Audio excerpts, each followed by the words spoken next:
আমরা সকলেই হলাম তার চরণের দাস। আর এই কথাটা যখন আমরা ভুলে যাই, ওই সংসাররূপী মায়ার পিশাচি আমাদেরকে গ্রাস করে নেয়। দেখো, এই যে এত সুন্দর দেহটা আমরা পেয়েছি, এই দেহটা কিন্তু বড় দুর্লভ দেহ মা। এই যে ভজনের দেহটা আমরা পেয়েছি, এই দেহটা বড়ই দুর্লভ। এত সহজে কিন্তু এই দেহটা পাওয়া যায় না। এই দেহটা পাওয়ার জন্য আমাদেরকে 84 লক্ষ জনই ভ্রমণ করতে হয়। শাস্ত্র বলছে, নিদেহে আদ্যাম সুলভম সুদুর্লভ প্লাবাং সুকল্পং গুরু কর্ণধার মায়ানুকুলেন নভস্বতরিতা পুমান ভবাবদি নতরিত স্ব আত্ম। কথাগুলো একটু মন দিয়ে বুঝে নিতে হবে বাবা। কি বলছি না, নি দেহ আদ্যাম, নি শব্দের অর্থ হলো নর, দেহ শব্দের অর্থ হলো শরীর, আদ্যাম শব্দের অর্থ হলো আদি নৌকা। এই দেহরূপী যে নৌকাটা আমরা পেয়েছি বাবা, এই নৌকাটা পাওয়ার জন্য আমাদেরকে শাস্ত্র জানিয়ে দিচ্ছে যে আমাদেরকে 80টা লক্ষ জনই ভ্রমণ করতে হয় এই দেহকে পাওয়ার জন্য। না সর্বপ্রথম জন্ম আমাদের কাটে কোথায় না, বলছে যে স্থাবর বিংশতি নবলক্ষণী জলজা কৃমি আরুদ্র সংখ্যক পক্ষী নাম 10 লক্ষ কম 30 লক্ষ কম পশু বানস্য বাবা 24 লক্ষানি মানব। অর্থাৎ এই 80টা লক্ষ জনির সর্বপ্রথম জন্ম আমাদের হয় 20 লক্ষ বার বৃক্ষকুলে। কত নাম গাছ হয়েছি, জাম গাছ হয়েছি, গুল্ম লতা হয়েছি, মুক্তি পেলাম কবে, যেদিন তুলসী বৃক্ষরূপে আমার জন্মগ্রহণ হলো। যেদিন ওই তুলসী বৃক্ষরূপে জন্মগ্রহণ করে সেই দেহটা আমার গৌর গোবিন্দের সেবায় লাগলো, শ্রী গুরুদেবের সেবায় লাগলো বাবা। সেই দিন এই 20 লক্ষ বৃক্ষ জন্ম হতে আমার মুক্তি লাভ হলো। তারপরে বলছে নবলক্ষণী জলজা, তারপর 9 লক্ষ বার আমার জলের মধ্যে জন্ম হলো বাবা। কত না ঝিনুক হয়েছি, শামুক হয়েছি, মাছ হয়েছি, জলের পোকা হয়েছি, নর্দমার পোকা হয়েছি। মুক্তি পেলাম কবে, যেদিন শঙ্খরূপে আমার জন্ম হলো। নিতাই গৌর হরিবল হরিবল হরিবল। কি মায়েরা, আমরা শঙ্কর ধ্বনি করি না যে কোনো শুভ কর্মে, তাই তো? শঙ্কর ধ্বনিকে বলা হয় মঙ্গল ধ্বনি, যেটা আমার শ্রী গুরুদেবের সেবায় লাগে, আমার গৌর গোবিন্দ সেবায় লাগে। তাহলে যেদিন ওই শঙ্খরূপে আমার জন্ম হলো, ওই জলজ জীবন হতে আমার মুক্তি লাভ হয়ে গেল। এরপরে বলছে কৃমি আর রুদ্র শঙ্খ, কৃমিকীট রূপে আমার জন্ম হচ্ছে 11 লক্ষ বার। আর এই কৃমিকীট জন্মের শেষ জন্ম যেদিন মধুকর অর্থাৎ মৌমাছি রূপে আমার জন্ম হলো। এরপরে বলছে পক্ষী নাম 10 লক্ষ কম, পক্ষীকুলে আমার জন্ম হলো 10 লক্ষ বার। 30 লক্ষ কম পশু বানশ্রম। এরপর পশুকুলে জন্ম 30 লক্ষ বার। তাহলে এই যে জন্ম মৃত্যুর চক্রে আমি আবর্তিত হচ্ছি মা, প্রত্যেকটা জন্মে কিন্তু লক্ষ্য করো বাবা, যতক্ষণ না তোমার দেহটা ভজনের উপযোগী হচ্ছে না, যতক্ষণ সেই দেহটা তোমার শ্রী গৌর গোবিন্দ সেবায় লাগছে, শ্রী গুরুদেবের সেবায় লাগছে বাবা, ততক্ষণ কিন্তু দেহের কোনো মুক্তি ঘটে না। আমাদের মনুষ্য জন্মের ক্ষেত্রেও কিন্তু সেটার ব্যতিক্রম হয় না বাবা। যেমন এই যে একটা সোনার বালা মা, আমি যদি শ্যাকরার দোকানে দিয়ে বলি আমার এই বালাটাকে তুমি একটা গলার হার তৈরি করে দাও, শ্যাকরা কি করবে? কথাগুলো খুব মূল্যবান কথা, মন দিয়ে বুঝে নিতে হবে মা। দেখো আমরা কীর্তন শুনি, কীর্তন অনেকেই শুনি, এত চারপাশে কীর্তন হয় কিন্তু আমাদের কারোর কোনো পরিবর্তন নেই, আছে কি মা? কেন? আমরা শুনতে হয় তাই শুনি, একান্দে শুনি আর একান্দে বার হয়ে যায়। তো ওই কীর্তন যদি সারা জীবন ধরেও শ্রবণ করা হয় মা, জানবো ওই কীর্তনে কখনো আমাদের পরিবর্তন সম্ভব নয়। হরিকথা আস্বাদন করে এখানে হৃদয়ঙ্গম করতে হবে। ছিল সুখদেব গোস্বামী পাদ, সেই পরীক্ষিত মহারাজ তিনি সুখদেব গোস্বামী পাদের বদনে 1 সপ্তাহ ভাগবত কথা শুনে ভগবান প্রাপ্তি করেছিলেন। 1 সপ্তাহ মা হরিকথা শ্রবণ, শোনাটা শোনার মতো করেই শুনতে হবে। সেটা আমি যেটুকুই শুনবো জানবে সেই হরিকথাতেই আমার মঙ্গল হয়ে যাবে। শ্রবণটা সর্বপ্রথম নববিধা ভক্তির প্রথম পথই হলো শ্রবণ। এই যে কলিযুগে 9টি পথে ভগবানকে পাওয়া যায় বাবা, তার প্রথম পথই কিন্তু হলো শ্রবণ। শুনতে হবে এক মনে, এক চিত্তে, এক প্রাণ চিত্ত নিবিশ করে। এই যে শ্যাকরা তখন কি করবে মা, এই চুড়িটাকে গলিয়ে, সোনাটা গলিয়ে আবার পুনরায় কি করবে, একটা গলার হার তৈরি করবে, তাই তো? তাহলে দেখো আগেও সেটা সোনা ছিল, এখনো কিন্তু সোনাই আছে। পরিবর্তন কি হয়েছে? শুধুমাত্র তার রূপ বা আকার। আগে দেখতে একরকম ছিল বাবু, এখন দেখতে আর এক রকম হয়ে গেছে, কি তাই তো? কিন্তু সোনার তো কোনো পরিবর্তন হলো না বাবা, যে সোনা ছিল সেই সোনাই হয়েছে। ঠিক এই জগৎ সংসারে এসে মা, যারা এত সুন্দর সদ্গুরু চরণকে আশ্রয় করে মা, সেই গুরু চরণের ভজনা না করে মা, সারাটা জীবন যারা এই সংসার বিপাকে আমরা জর্জরিত হয়ে রয়েছি, খালি ভালো খাবো, ভালো পরবো, ভালো ঘুরবো, ভালো ড্রেসপত্র কিনবো, ভালো জায়গায় ঘুরতে যাব, আমাদের উদ্দেশ্য যাদের এমন হবে মা, দেখো মানুষ যখন মারা যায় তার দেহটার মৃত্যু হয় বাবা, কিন্তু দেহের মধ্যে যে বস্তু থাকে আত্মা, সেই আত্মার কিন্তু মৃত্যু নাই।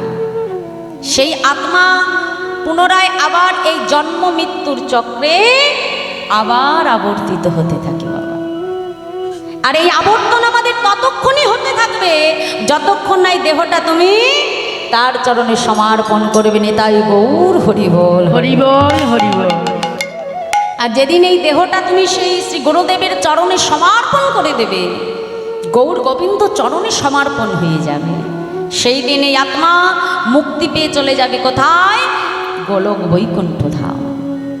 না হলে পুনরায় আমাদের আবার এই চারপাশের এই 80টা লক্ষ জনিতে আবার আমাদের ভ্রমণ করতে হবে। আর সংসার মাঝে যতবার আমরা আসবো মা, ততবারই কিন্তু সংসারের তিতাব জ্বালা আমাকে সইতে হবে। দেখো মা, আমরা তো সবাই এখানে সংসারী জি, সবাই আমরা সংসারে রয়েছি মা।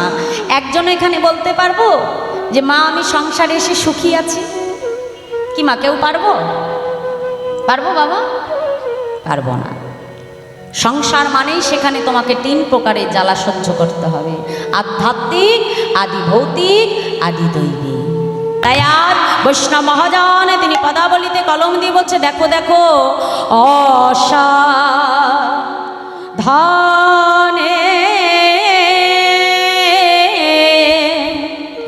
চিন্তা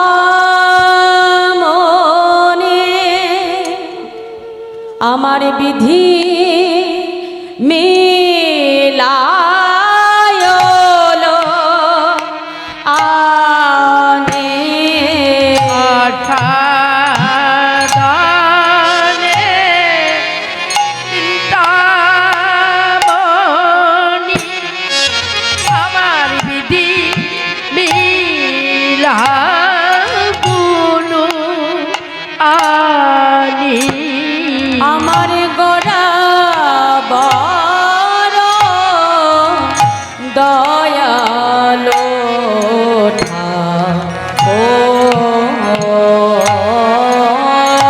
আমার গোরা দয়ালো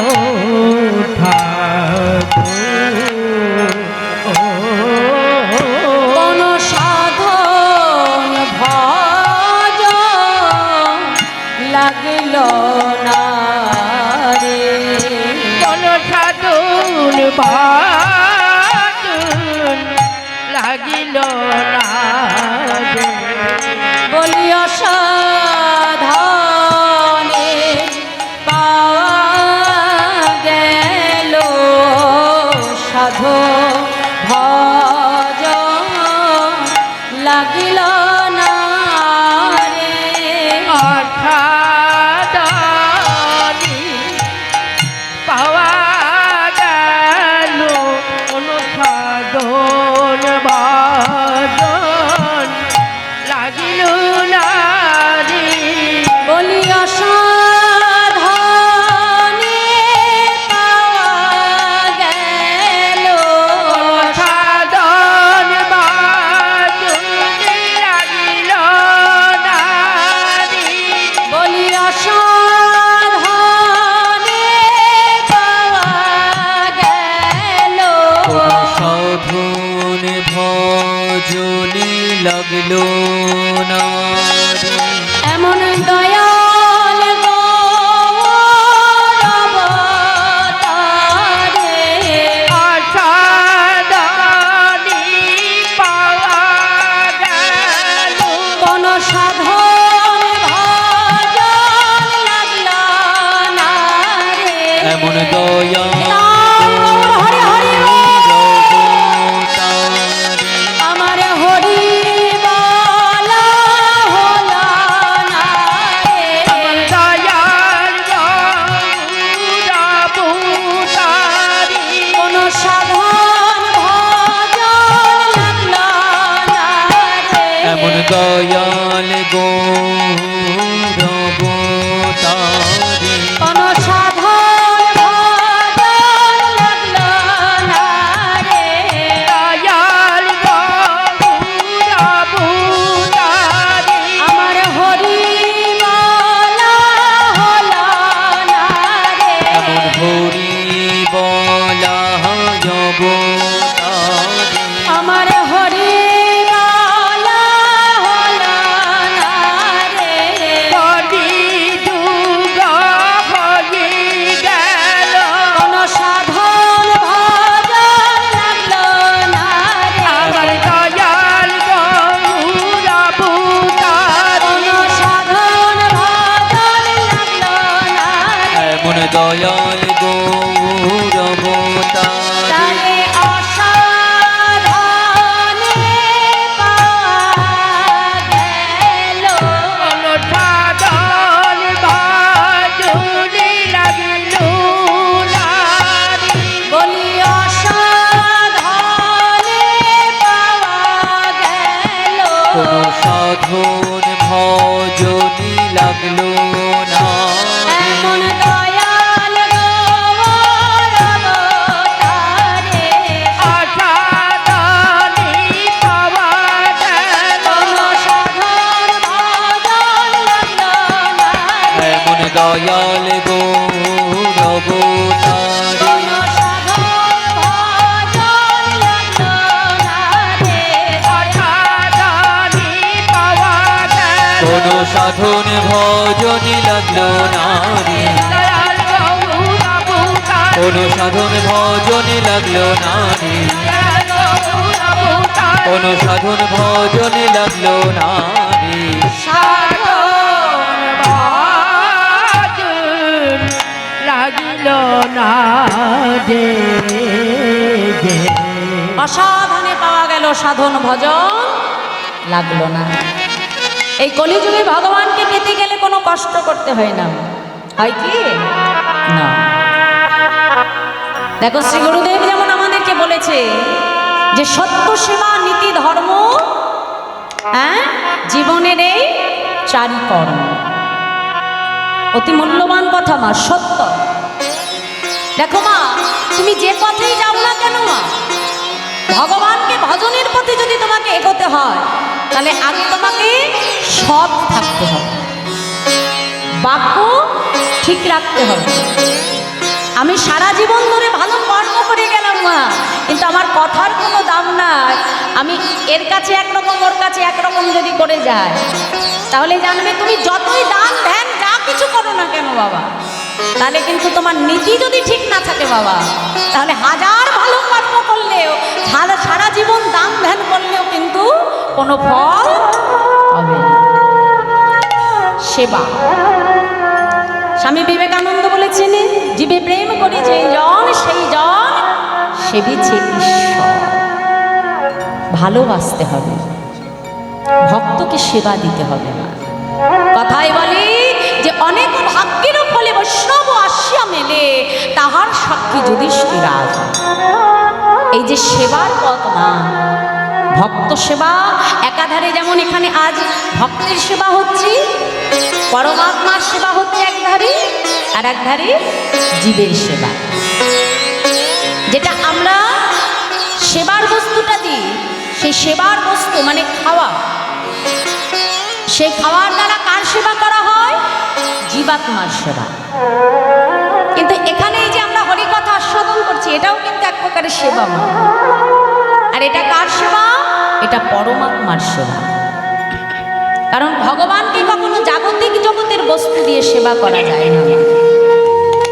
এই ভগবানকে তুমি তখনই সন্তুষ্ট করতে পারবে, ভগবানকে সেবাটা তোমার তখনই দেওয়া হবে যখন তুমি বাবা হরি কথা ভাগবত কথা সাধন করো। এই শ্রবণের দ্বারা হয় পরমাত্মার সেবা। আজ এখানে দুই প্রকারই সেবা একসাথে হচ্ছে না। এখন হচ্ছে আমাদের পরমাত্মার সেবা, আর একটু আগে হয়ে গেছে জীবাত্মার সেবা। খুব সুন্দর। আমরা শ্রী গুরুদেবের যে এই পথকে অবলম্বন করে চলেছি, এটা আগে আমাদেরকে বুঝতে হবে। আজকাল এই বোঝাটাই আমাদের মধ্যে দিয়ে চলে যাচ্ছে। সত্য সেবা, নীতি, ধর্ম। ধর্মকে আমাদের ভালোবাসতে হবে। যেই কুলেই আমরা জন্মগ্রহণ করি না কেন, দেখো আজ আমাদের বলতে কোনো দ্বিধা নেই বাবা, আমি এখানে বসেই বলছি। দেখো আমাদের যারা জবন কুলি, অর্থাৎ যারা মুসলমানের ঘরে জন্মেছে, তারা দেখবে বাবা, একটু ভালো করে লক্ষ্য করলে দেখবে, শুক্রবার হলে যখন তারা মসজিদে যায় নামাজ পড়বার জন্য, এটা আমার কথা নয়, এটা সব জায়গাতেই দেখতে পাবে, বাবা যাচ্ছে মসজিদে, ছেলেকেও সঙ্গে করে নিয়ে যাচ্ছে। তাদের যে একতা, এই যে একতা, যে ধর্মের প্রতি তাদের যে ভালোবাসা, এই ভালোবাসাটা কিন্তু আমাদেরও রাখতে হবে বাবা। আমরা যে এক একজন এক এক কুলে যে আমরা কি করছি, নিজেদের ভেতরে বিবাদ করছি। নয়, তুমি যে কুলে যেমন করেই ভগবানকে ডাকো না কেন, যেই পথেই ডাকো না কেন, তোমাকে তার প্রতি বিশ্বাস, ভক্তি আর ভালোবাসা রাখতে হবে মা। আমাদের এই প্রাচীন ধর্ম, সনাতন ধর্মকে যদি আমাদের বজায় রাখতে হয়, তাহলে এই চারটে নীতি, এই চারটে আদর্শকে আমাদের মাথায় রাখতে হবে। সত্য, সেবা, নীতি, ধর্ম, এটাই হলো আমাদের জীবনের মূল কর্ম। কি করতে আমরা এসেছি, কেন এসেছি, তিনি এটা বুঝিয়ে দিয়েছেন। তাই বলছি যে অসাধনে চিন্তামণি বিধি মিলালো আনি, আমার গোড়া দয়াল ঠাকুর। তাই আজ পদাবলিতে কলম দিয়ে বলছে, দেখো দেখো ভাই রে ভাই রে ভাই, আমার গৌড়া গুলো কহলে না যা, আমার গোড়াগুলো কখনই না যাই, কত শত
ভাই রে ভাই আমার গোড়াগুলো কখনে না যায়।